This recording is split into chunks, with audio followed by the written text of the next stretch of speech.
Hi guys, welcome back to my channel, and in today's video I'm trying hair spa at home for the first time, and it claims to work in just 5 minutes. So I got this Bee Blend hair spa from Blinkit. Also price and all आपको सब screen पे दिख जाएगा. And I have already tried Bee Blend full blue range shampoo, conditioner, serum and even mask, but without heating cap. So I thought why not to try this one too. यहाँ change करने के बाद और instructions पढ़ने के बाद first step ये था to wash your hair with B blend shampoo. तो भाई मेरे पास बी ब्लेंड शैम्पू तो था नहीं इस टाइम, तो मैंने वॉश कर लिया डव से. इसके बाद सेकंड स्टेप था टू अप्लाई द मास्क. तो मास्क लगाने के लिए आपको फुल ड्राई बाल नहीं चाहिए, हल्के गीले होने चाहिए बाल. एंड बी ब्लेंड की साइट में डिस्क्रिप्शन में बिल्कुल डाल दूंगी. ऑनेस्टली स्पीकिंग ये प्राइस के अकॉर्डिंग थोड़ा सा एक्सपेंसिव है बिकॉज क्वांटिटी बहुत ही ज़्यादा कम है. 316 में आपको 70 ग्राम मिल रहा है, बट प्लस पॉइंट ये है कि इसके साथ हीटिंग कैप है. और 499 में आपको इसका मास्क मिलेगा जिसमें आपको 250 ग्राम क्वांटिटी मिलेगी, बट इसकी हीटिंग कैप नहीं मिलेगी. So it's up to you, आपका जो मन आप ले सकते हो. आपको 1 वीक में एटलीस्ट एक बार तो ज़रूर हेयर मास्क लगाना चाहिए, चाहे घर का हो, चाहे बाहर का हो, कोई भी. इससे बालों की क्वालिटी अच्छी होती है और फ्रीज़ीनेस ख़त्म होती है. तो चलो सारा हेयर मास्क ख़त्म हो चुका है, अच्छे से मैंने इवनली स्प्रेड कर लिया है, सेक्शंस कर के अच्छे से अप्लाई कर लिया है मैंने बालों में. तो इंस्ट्रक्शंस में मेंशन था कि मास्क लगाने के बाद आपको अच्छे से थोड़ा-सा मसाज करना है बालों में. तो मैंने वो करने की कोशिश करी, बट मैं नहीं कर पा रही थी ईज़िली क्योंकि मेरे नेल्स फँस रहे थे उसमें. जितना हो पाया मुझसे मैंने करा, उसके बाद मैंने अच्छे से बाल टाई करे क्लचर से ताकि वो खुले ना. And now the most interesting and important part of the spa is heating cap. Excited थी मैं इसको क्योंकि इसमें था कि ये हीट करेगी कैप, जिस पे मैं बिलीव बिल्कुल भी नहीं कर रही थी. तो चलो देखते हैं कि ये हीटिंग कैप कैसी है. वाओ! आई मीन इसमें इतना ज़्यादा सीरम था, मेरे हाथ में पूरा लग जा रहा था. स्टिकी नहीं था बिल्कुल भी, बहुत अच्छी-सी फ्रेग्रेंस आ रही थी. मेरी नेल्स की वजह से अगेन इसको ओपन करने में प्रॉब्लम हो रही थी, मेरे को लग रहा था ये फट ना जाए, बट इसका कपड़ा या क्लॉथ जो भी था, बहुत ही ज़्यादा मज़बूत था, फटने के चांसेस बिल्कुल भी नहीं थे.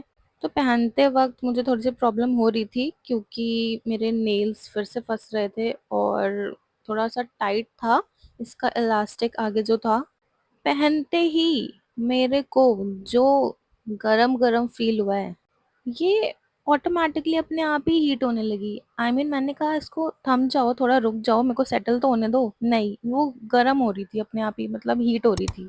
इसके बाद मेंशन था कि आपको स्कैल्प में मसाज करना है, तो मैंने ट्राई करा मसाज करने का. मुझे तब भी डर था कि ये फट ना जाए मेरे नेल से, लेकिन ऐसा कुछ भी नहीं था, कुछ भी नहीं हो रहा था. एंड देन इसको रखना था 5 मिनट्स, लेकिन मैंने रखा 10 मिनट्स. इसका एक्सेस जितना भी सीरम था मैंने उसको टॉवल से पोंछ लिया और मुझे काफ़ी अच्छा लग रहा था क्योंकि हीट कैप एक्चुअली में हीट कर रही थी. तो चलो वेट करते हैं और मिलते हैं आपसे 5 टू 10 मिनट्स बाद.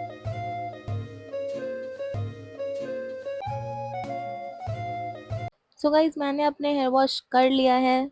ऑल्सो हम स्पा कराने के लिए पार्लर जाते हैं एंड वहाँ पर स्टीमर होता है, बट घर में तो पॉसिबल नहीं होता ना.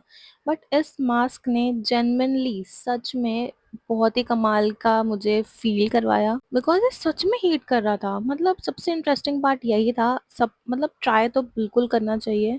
यहाँ काफ़ी ढूँढने के बाद मुझे अपना ब्लो ड्रायर नहीं मिला और मुझे नहीं पता कहाँ रख दिया था मैंने, और उतनी देर में मेरे बाल अपने आप ही ड्राई हो रहे थे. तो मैंने सोचा कि चलो टॉवल ड्राई हेयर ही आपको दिखाऊँगी. इंटरेस्टिंग पार्ट ये था जो सीरम था कैप में वो बिल्कुल भी स्टिकी नहीं था, ईज़िली बालों से निकल गया और आप बिफोर एंड आफ्टर देख सकते हो. सो बिफोर में ये था मेरे बाल बिल्कुल भी सॉफ्ट नहीं फ़ील हो रहे थे मेरे को टच करके और काफ़ी रफ़ भी लग रहे हैं. हाँ, आफ्टर वाली पिक अभी भी मेरे बाल इसमें ड्राई नहीं है प्रॉपर तरीके से, बट एक शाइन आ रही है जो कि मैं नॉर्मल हेयर वॉश डे पे नहीं देखती. मैं तो बहुत ज़्यादा इम्प्रेस हो गई हूँ और आपको भी ये ज़रूर ही ट्राई करना चाहिए. जैसे जैसे मेरे बाल ड्राई होते चले जा रहे हैं वैसे ही शाइन बढ़ती जा रही है। अभी मैंने कोई भी सीरम अप्लाई नहीं किया है। अब तो पक्का मैं कहीं भी जाऊंगी और मुझे स्पा की जरूरत है तो मैं जरूर ये मंगाऊंगी। सीरम था नहीं बी ब्लेंड का तो मैंने लॉरियल का यूज करा। इसका भी लिंक मैं डिस्क्रिप्शन में दे दूंगी। ऑल्सो ये भी मेरा one of the favourite serum है। इसको मैं बहुत पहले यूज करती थी और रिजल्ट्स इतने अमेजिंग है इसके।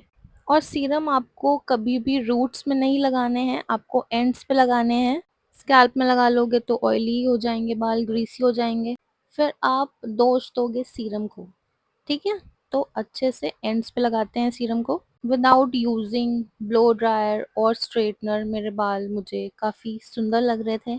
और मैंने अगर ब्लो ड्रायर यूज किया होता तो ये और भी सुंदर लगते हैं। मैंने दिल्ली में भी करवाया था हेयर स्पा, बट मेरे को कोई भी डिफरेंस नहीं लग रहा है। इट्स जस्ट दैट मैंने बताया ब्लो ड्रायर का ही डिफरेंस है। अगर मैंने ब्लो ड्रायर किया होता तो वही इफेक्ट आता। You can already see the results, बहुत ही अच्छे लग रहे हैं। मेरे पास वर्ड्स नहीं आ रहे, सॉरी। मैं बार बार अच्छे लग रहे अच्छे लग रहे कर रही हूँ क्योंकि बस अच्छे लग रहे हैं यार। मैं डिसअपॉइंट नहीं हुई। हाँ, थोड़ा सा एक्सपेंसिव है बट स्टिल मास्क मैंने ऑलरेडी यूज कर रखा था।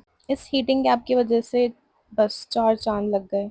तो वीडियो अच्छी लगी हो तो लाइक शेयर कमेंट सब्सक्राइब करना मत भूलना। मिलते हैं नेक्स्ट वीडियो में। Till then bye.